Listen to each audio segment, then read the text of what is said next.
Hello, APUSH students. The purpose of this video will be to review period 4. This is 1800 to 1848. It includes a lot about westward expansion, two really turning point presidents, Jefferson and Jackson, and it will also be the start of the market revolution. So this is to go over some of the key concepts and vocabulary of the period. So period 4, as I said, is a lot about westward expansion, but we also have the presidencies of Jefferson and Jackson and the market revolution. Some key dates to remember in this era are the starting point and end point, which would be 1800. That's the election of Thomas Jefferson, and that's significant because it's the changing of power between two political factions. And also we have the Treaty of Guadalupe Hidalgo in 1848, which is the end of the Mexican-American War. This would be a turning point because then we enter an era of more westward expansion, and after 1848, it becomes more of a debate about whether or not slavery should spread into these territories. Lots of other landmarks in this time period. You had the Louisiana Purchase. You have sort of a forgotten war, the War of 1812, which resulted in this era of good feelings where the Federalists basically died and you just had Democrats up until Jackson's time. There was the Missouri Compromise, sort of the first compromise regarding slavery. Jackson's presidency, which includes a lot of events like his attempts to destroy the Second National Bank, the nullification crisis, which is misspelled there. You have a few things happening out west. Texas declares its independence in 1836, is not allowed into the country. The Trail of Tears occurs 1838. And then you have the Mexican-American War, which ends with the Treaty of Guadalupe Hidalgo. So a lot going on in this era. Early in this period, you have two very significant presidencies.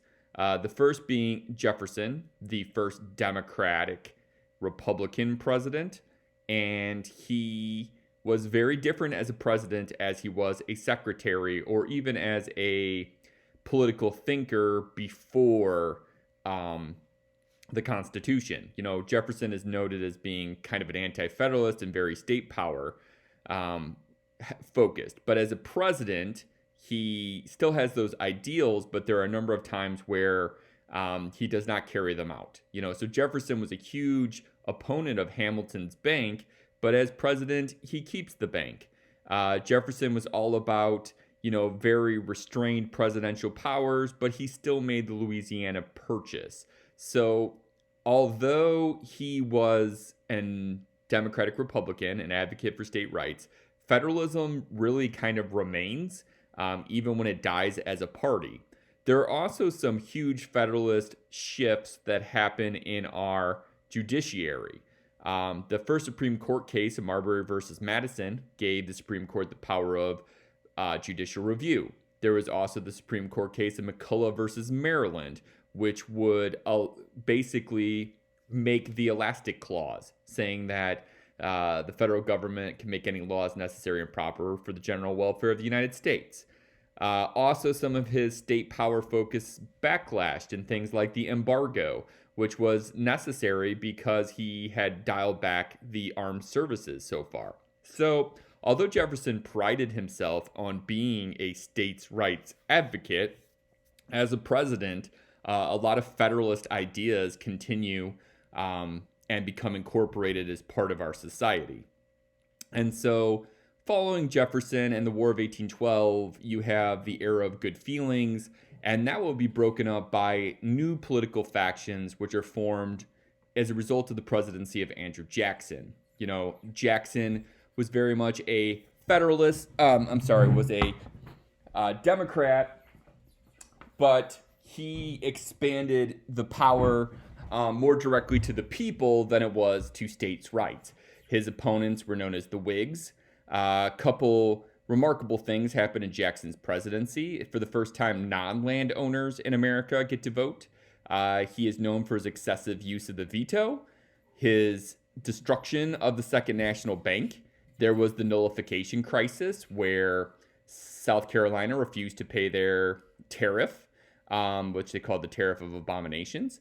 Jackson is known for implementing the spoil system of government, putting your friends in personal power, and also for the Trail of Tears, which will remove Indian tribes to the west of the Mississippi. One theme of this is that we were creating more democratic society. So Jefferson and Jackson and references to them show up pretty frequently in there. But there are also a number of reforms happening in this time. So you have slaves resisting their treatment, such as the Nat Turner Rebellion. You have the Second Great Awakening, which was a new evangelical push for America and created a lot of new religious groups, including the Mormons, a lot of sort of experiments into free societies and, these commune livings. A lot of reformers of the Second Great Awakening were like religiously motivated to fix and reform society. Many people in the Second Great Awakening tried to include many more women, such as Lucretia Mott and other advocates of this era. So you have a lot of reformers, you have a lot of religious growth. Some movements that began in this era would be temperance, and of course the suffrage movement, which happens, Seneca Falls happens right at the end of this era. But you also have reformers like Dorothea Dix, who's looking at prisons and asylums, and you also have some abolitionists like William Lloyd Garrison forming the Liberator. But it should be noted that up until 1848, abolitionists were in existence, but they were a small group. It's not until, I would say, post 1850 that you see a growing trend of more and more abolitionists. In 1848, it would be rather underground. Now, they did exist, and they were in part inspired by the Second Great Awakening at this time. So you had a lot of religious motivated reformers coming out of the 1840s and before. Another big change in this time period would be that there would be innovations in technology and agriculture, most commonly referred to as the market revolution. So the market revolution, not only were there these mills, but there was also changes in transportation, like the railroad, and an increase, of course, in cotton production, which would fuel the need for slaves in the South. Some terms that attached to the market revolution is the American system, which was a federal program to expand roads, bridges, and canals across the West. You have a lot of technology in this time, the telegram, the cotton gin, interchangeable parts where machines were made where if a part broke, they could be changed and they weren't all custom built.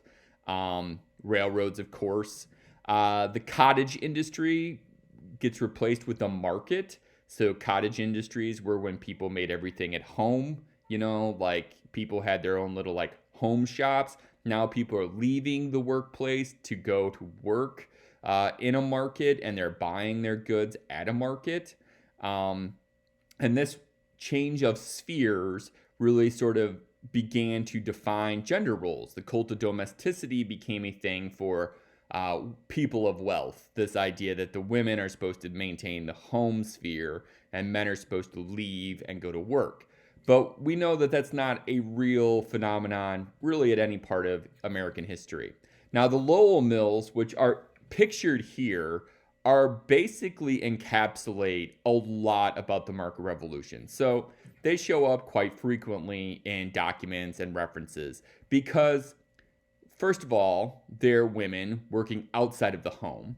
They are using a new technology, the mill, and it really explores these themes of, separate spheres. Was that really a thing? So the Lowell mills show up a lot in these references to the market revolution. Another factor happening is America continues to grow and interact with other countries. This leads to a number of compromises as well as disagreements and, of course, conflict with Indians on the frontier. The two major events to absolutely have emblazoned in your memory are the Louisiana Purchase and the Missouri Compromise. The Louisiana Purchase, doubled the size of America, and it's also interesting because it violated Jefferson's principles of a restricted presidency. He felt that presidents really shouldn't take action that's not strictly in the Constitution. And the purchase of the Louisiana Purchase was an action that he had to make that sort of stretched the role of presidential power. The Missouri Compromise, another huge moment in history because it created this line that would define where slavery would be allowed in the future. And if you actually look at this line, it was restrictive of slavery. This is America in 1820 when the Missouri Compromise is made. And you have a lot of territory north of it, which would be free of slavery. And then you have this territory to the south, which would potentially allow slavery, but it's significantly smaller.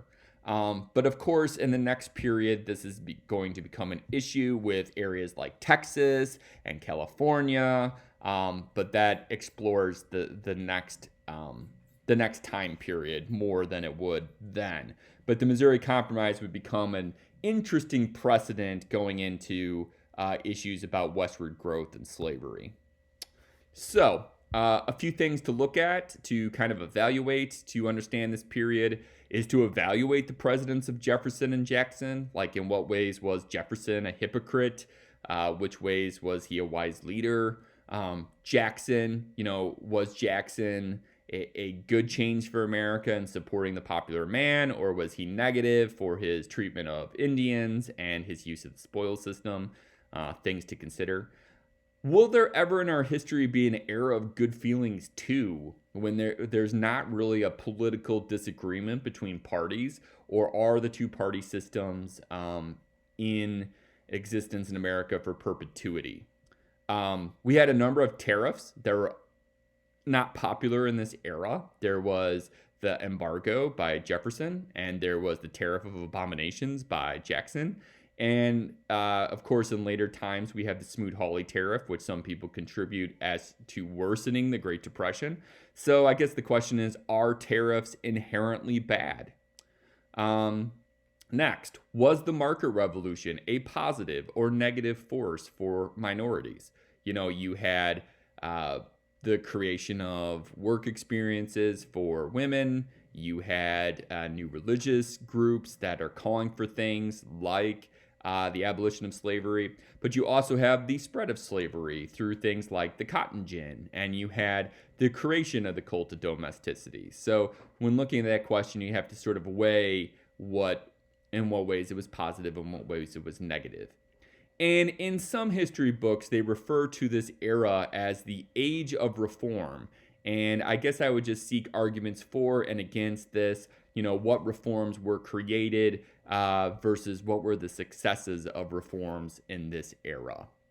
Okay, so you should have a new document-based question to look at. It's a little more tricky than maybe document-based one.